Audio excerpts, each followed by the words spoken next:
Rafael Leónidas Trujillo Molina ascendió al poder en la República Dominicana en 1930.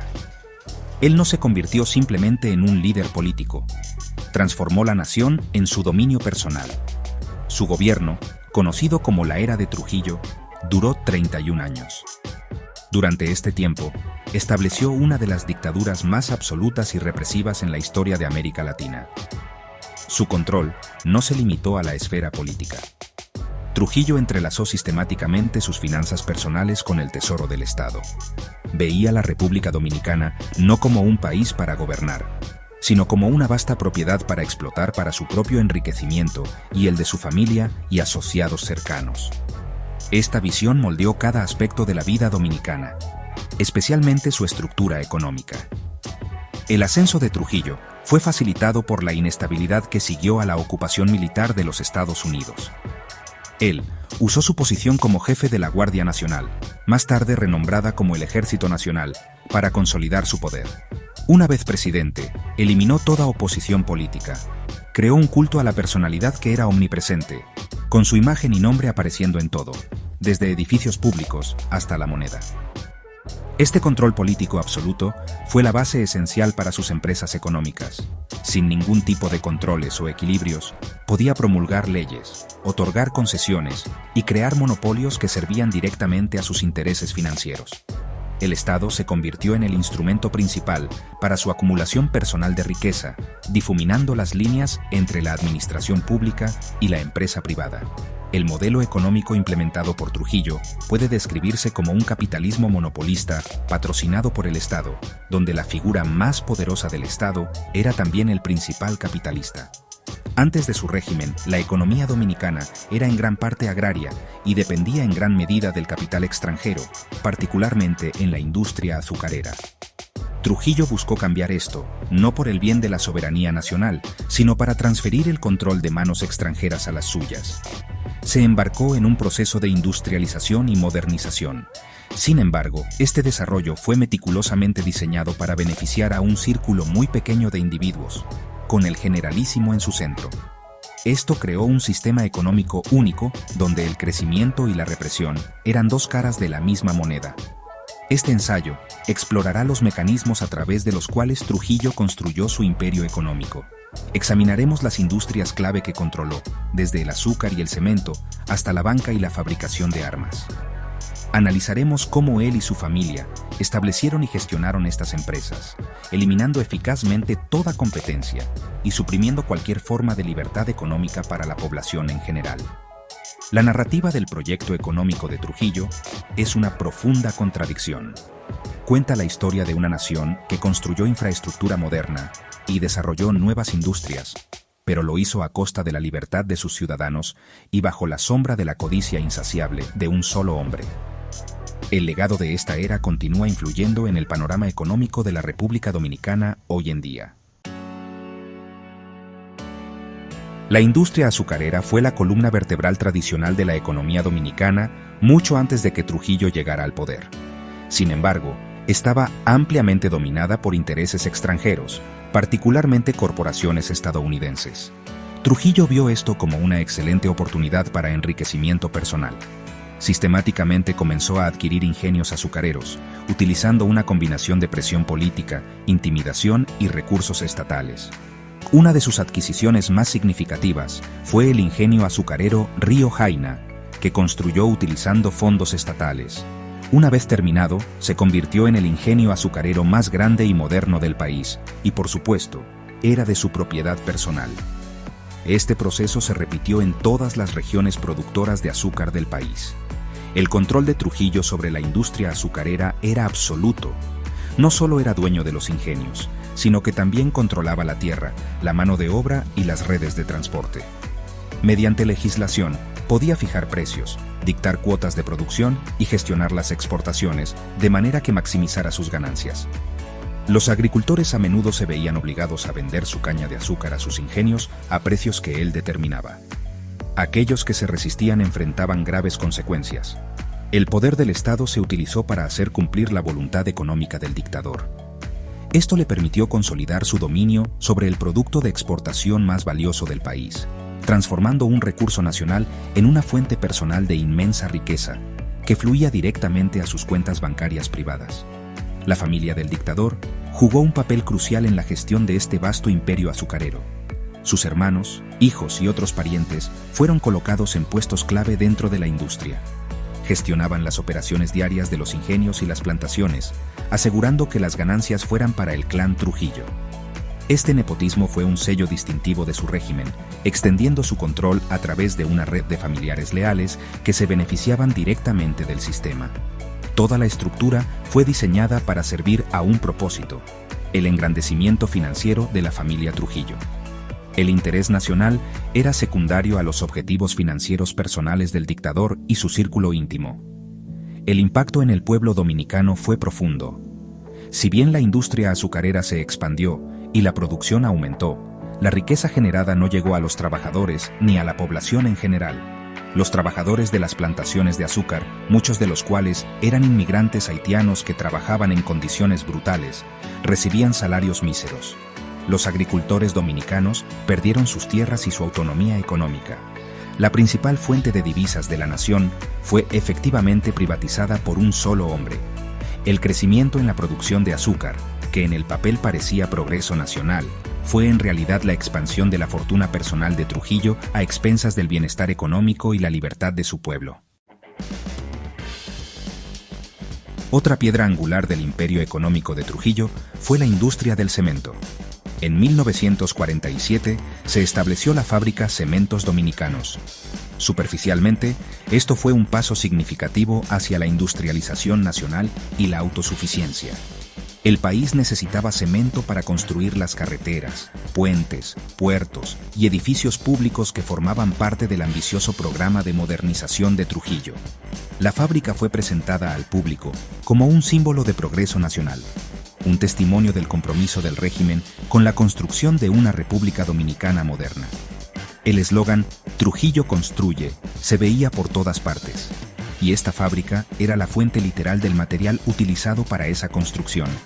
Sin embargo, la realidad detrás de Cementos Dominicanos era de un calculado interés propio. Aunque la fábrica fue creada inicialmente con apoyo estatal, rápidamente se convirtió en propiedad privada de Rafael Trujillo. Él tenía el monopolio de la producción de cemento en todo el país. Esto significaba que cada proyecto de construcción, ya fuera público o privado, tenía que comprar cemento de su fábrica a los precios que él dictaba. El propio Estado se convirtió en el mayor cliente de la empresa privada de Trujillo. Los contratos gubernamentales para proyectos de infraestructura eran financiados con el dinero de los contribuyentes, que luego se pagaba directamente al negocio de cemento del dictador, completando un círculo perfecto de enriquecimiento. Este monopolio tuvo consecuencias de gran alcance. Sofocó cualquier posible competencia e innovación en el sector de materiales de construcción. Ningún otro empresario podía atreverse a entrar en el mercado del cemento. Los precios eran artificialmente altos, lo que aumentaba el costo de la construcción para todos, excepto para el propio Trujillo, quien era tanto el vendedor como el comprador principal. Este control le permitió acumular otra fortuna masiva, paralela a sus ganancias azucareras. El desarrollo físico de la nación, las mismas carreteras por las que la gente conducía y los edificios a los que entraban, era un recordatorio constante de su dominio económico. La infraestructura era un monumento no solo a su poder, sino también a su habilidad para los negocios. La historia de Cementos Dominicanos es un claro ejemplo de cómo Trujillo utilizó la idea de desarrollo nacional como una fachada para su beneficio personal. Entendió que la industrialización requería materiales básicos, y al controlar el más fundamental, aseguró su participación en cada aspecto de la transformación física de la nación. El progreso fue real. De hecho, se construyó nueva infraestructura. Sin embargo, este progreso estuvo inextricablemente ligado a la consolidación de su poder personal y riqueza. El cemento que mantenía unidos los nuevos edificios también cimentó su control sobre la economía dominicana, convirtiéndolo en el beneficiario final de la modernización del país. Las ambiciones económicas de Trujillo iban mucho más allá del azúcar y el cemento. Él creó o tomó el control de empresas en casi todos los sectores de la economía dominicana de forma muy organizada, estableciendo un gran grupo industrial bajo el control de su familia. Estas empresas producían una gran variedad de productos que la gente usaba todos los días. Por ejemplo, él estableció la central lechera, que tenía el control total de la pasteurización y distribución de la leche. Esto significaba que casi todas las familias que compraban leche procesada estaban contribuyendo a la riqueza del dictador. También controlaba la producción de aceite de cocina a través de la Sociedad Industrial Dominicana de Aceites. La lista de negocios controlados por Trujillo era muy larga y variada. Él tenía el control total del tabaco, creando la Compañía Anónima Tabacalera, que dominaba el mercado de cigarrillos. Él controlaba la producción y venta de sal a través de la Salinera Nacional. Era dueño de la principal fábrica de pintura del país, Pinturas Dominicanas. Incluso cosas sencillas como los fósforos eran producidos por una empresa de su propiedad.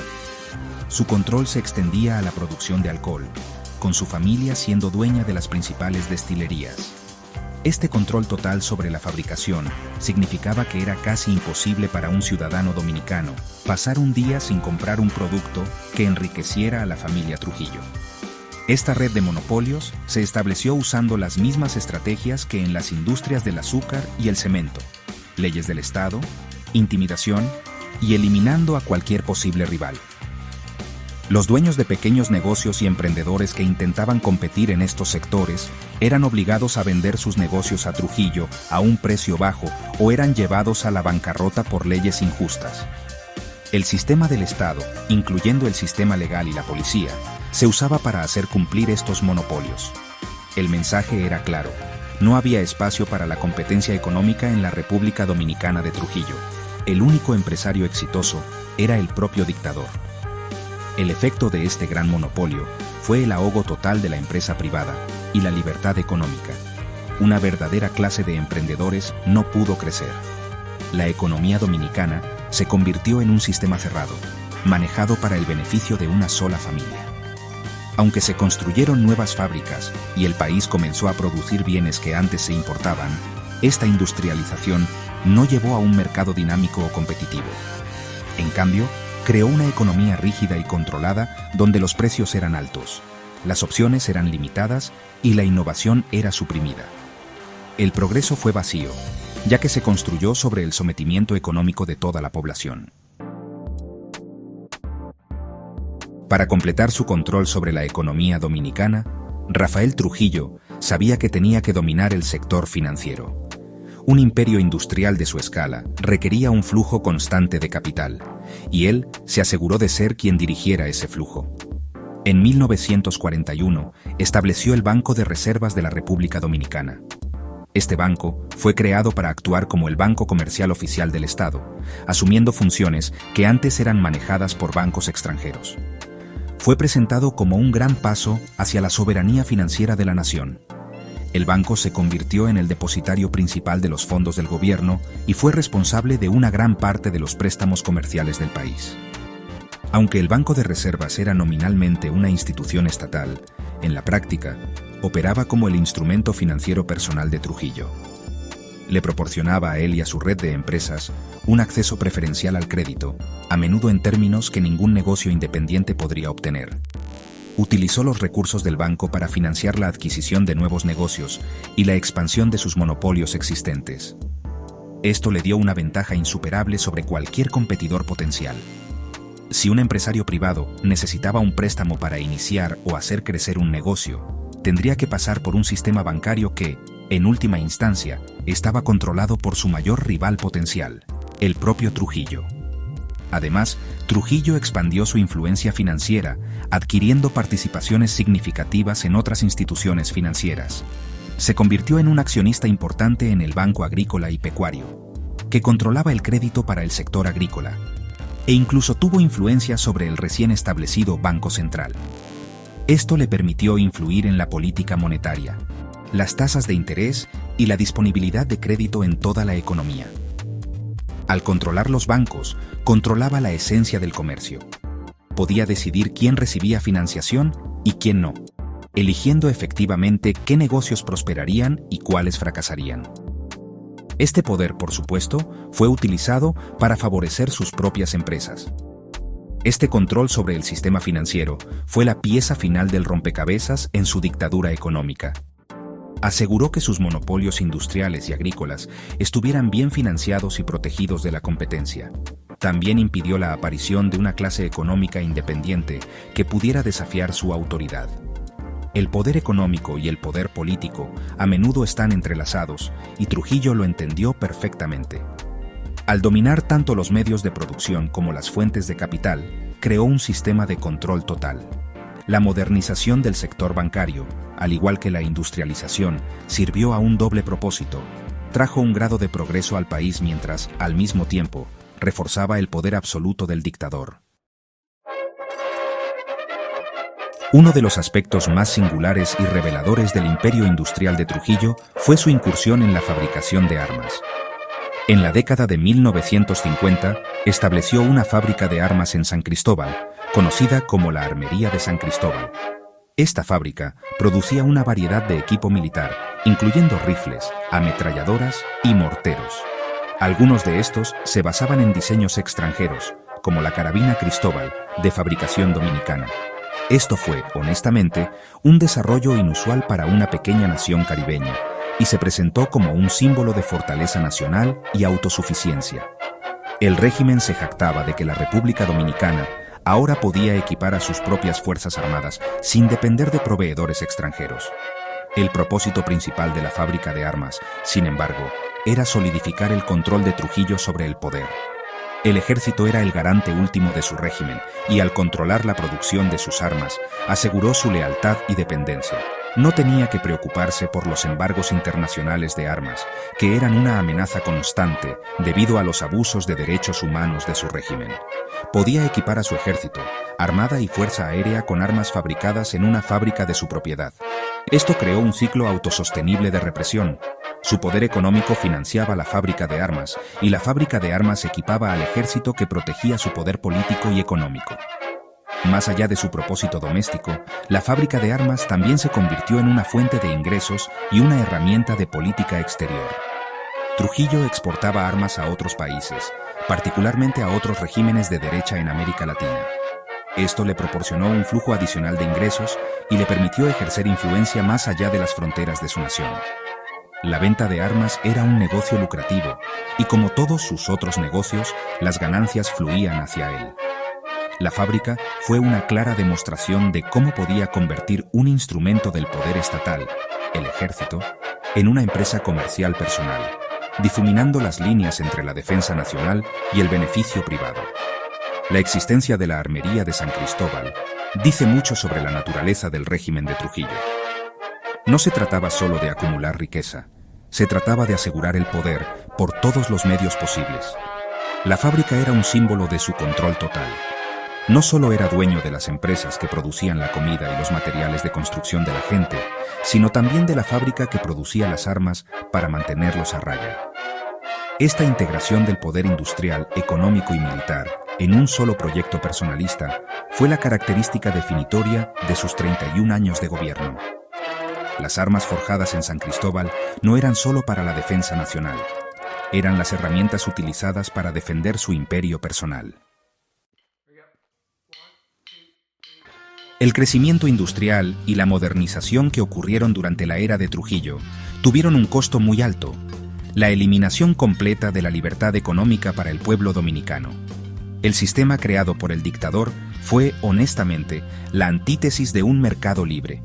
En una economía saludable, la competencia impulsa la innovación, la eficiencia y los precios justos. En la República Dominicana de Trujillo, la competencia fue erradicada sistemáticamente. Sus monopolios controlaban casi todos los sectores económicos importantes, desde necesidades básicas como la sal y la leche, hasta grandes industrias como el azúcar y el cemento. Esto no dejaba espacio para que los empresarios independientes surgieran y prosperaran. Para el dominicano promedio, esta falta de libertad económica tenía consecuencias diarias tangibles. Como consumidor, enfrentaba precios altos y opciones limitadas, ya que las empresas monopolistas no tenían incentivos para ofrecer tarifas competitivas o mejorar la calidad. Como posible dueño de negocio, las barreras de entrada eran insuperables. Cualquiera que se atreviera a iniciar un negocio que pudiera competir con una de las empresas de Trujillo se enfrentaría a la ruina. Se les podía negar préstamos por parte de los bancos controlados por el Estado. ser acosados por inspectores del gobierno o ver sus cadenas de suministro interrumpidas. En los casos más extremos, podían enfrentar violencia o prisión. El sueño de la autosuficiencia económica era imposible para la mayoría. Este sistema también tuvo un profundo impacto psicológico. Fomentó una cultura de dependencia y miedo. Para tener éxito en los negocios, uno tenía que estar conectado con el régimen. El éxito no estaba determinado por el mérito, el trabajo duro o la innovación, sino por la lealtad y la utilidad de uno para la familia Trujillo. Esto desalentó la iniciativa individual y creó una sociedad donde el avance económico solo era posible a través de la complicidad con la dictadura. El espíritu emprendedor, que es vital para el desarrollo económico a largo plazo, fue aplastado. La economía no era un espacio de oportunidad, sino una jerarquía rígida controlada de arriba hacia abajo. La ausencia de libertad económica estaba directamente ligada a la ausencia de libertad política. Trujillo entendía que una clase empresarial independiente podría convertirse en una fuente de oposición. Las personas con sus propios recursos económicos son más propensas a exigir derechos políticos y desafiar el gobierno autoritario. Al controlar la economía tan a fondo, Trujillo se aseguró de que ninguna base de poder independiente pudiera formarse.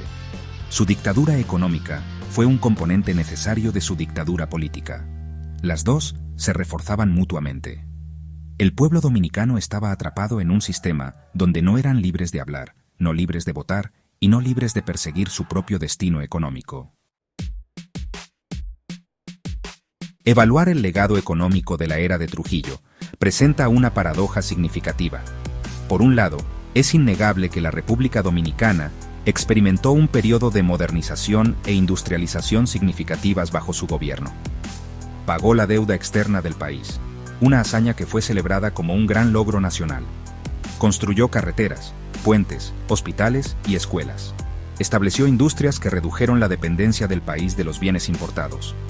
Desde un punto de vista puramente estadístico, muchos indicadores económicos mostraron crecimiento. El país tenía una moneda estable y un presupuesto equilibrado. Estos logros son a menudo citados por aquellos que miran hacia atrás a la era con cierto grado de nostalgia. Sin embargo, este progreso se construyó sobre una base de represión, explotación y robo. La riqueza generada por esta modernización no se distribuyó entre la población, sino que se concentró en manos de un solo hombre y su familia. La infraestructura que se construyó sirvió para facilitar las operaciones de sus negocios privados. Las industrias que se crearon eran monopolios que ahogaron la competencia y explotaron a los consumidores. La deuda nacional fue pagada, pero fue reemplazada por una enorme deuda interna adeudada al propio dictador, ya que el Estado se convirtió en el principal cliente de sus empresas. El progreso fue, en esencia, la organización eficiente de la nación con el propósito de saquear. Este modelo de desarrollo creó problemas estructurales a largo plazo para la economía dominicana. Impidió el crecimiento de un sector privado sano y diversificado. Fomentó una cultura de corrupción y amiguismo, donde las conexiones eran más importantes que la competencia. Cuando Trujillo fue asesinado en 1961, dejó una economía que estaba estructuralmente distorsionada. El Estado poseía o controlaba un gran número de empresas, y el proceso de privatizarlas y crear un mercado verdaderamente competitivo estuvo plagado de desafíos. El legado del monopolio y el control estatal siguió influyendo en el desarrollo económico del país durante décadas después de su muerte. Por lo tanto, la modernización lograda bajo Trujillo no puede separarse de la naturaleza brutal de su régimen. Sirve como una poderosa lección histórica de que el crecimiento económico por sí solo no es una medida suficiente del bienestar de una nación. El desarrollo sin libertad, el progreso sin justicia y la modernización sin equidad son, en última instancia, logros vacíos. La impresionante fachada de edificios, fábricas y presupuestos equilibrados ocultaba un sistema que privaba a los dominicanos de sus derechos más fundamentales, incluido el derecho a participar libremente en la vida económica de su propio país. El precio del progreso de Trujillo fue el alma de la nación. Los 31 años del gobierno de Rafael Trujillo transformaron fundamentalmente a la República Dominicana, no solo políticamente, sino también económicamente. Él fue, en todo el sentido de la palabra, el emperador del cemento y del azúcar, el amo de un vasto imperio industrial y agrícola, construido sobre los cimientos del poder absoluto. Su régimen supervisó la transición de una economía mayormente agraria, dependiente del capital extranjero, a una nación industrializada con una base de producción diversificada. Él construyó fábricas, modernizó la infraestructura y creó un sistema bancario nacional. Estos desarrollos dieron la apariencia de progreso nacional y soberanía económica, una narrativa poderosa que el régimen promovió hábilmente. Sin embargo, esta narrativa de progreso ocultaba una realidad más oscura. La industrialización de la República Dominicana no fue un proyecto nacional, sino personal. Cada nueva fábrica, cada nuevo monopolio y cada nuevo banco sirvieron al propósito principal de enriquecer a Trujillo y a su familia. Él usó todo el poder del Estado para eliminar la competencia, controlar los precios y desviar fondos públicos a sus empresas privadas. El resultado fue una economía completamente controlada, donde las líneas entre el tesoro público y la billetera del dictador se borraron. El crecimiento económico era sinónimo del crecimiento de su fortuna personal. El impacto final de este sistema fue la supresión del potencial humano. La ausencia de libertad económica significó que a generaciones de dominicanos se les negó la oportunidad de construir sus propios negocios, innovar y contribuir a una economía genuinamente dinámica. La riqueza de la nación no era un recurso compartido para el desarrollo nacional, sino propiedad privada de un clan gobernante. Este legado de monopolismo patrocinado por el Estado y la fusión del poder político con la empresa económica dejó cicatrices profundas en las instituciones y la cultura económica del país, desafíos que la República Dominicana tendría que enfrentar durante muchos años después del fin de la dictadura. En conclusión, la historia de la economía de Trujillo es un claro recordatorio de que la modernización y el control pueden ser dos caras de la misma moneda. El régimen demostró que es posible construir la infraestructura de un país mientras se desmantelan las libertades de sus ciudadanos. El cemento que construyó los nuevos edificios y el azúcar que impulsó la economía de exportación fueron también los materiales que cimentaron una dictadura y endulzaron la vida de un tirano. El legado de Trujillo es complejo, una mezcla de progreso tangible y profunda opresión, donde el desarrollo de la nación estuvo intrínsecamente ligado al poder absoluto de un solo individuo.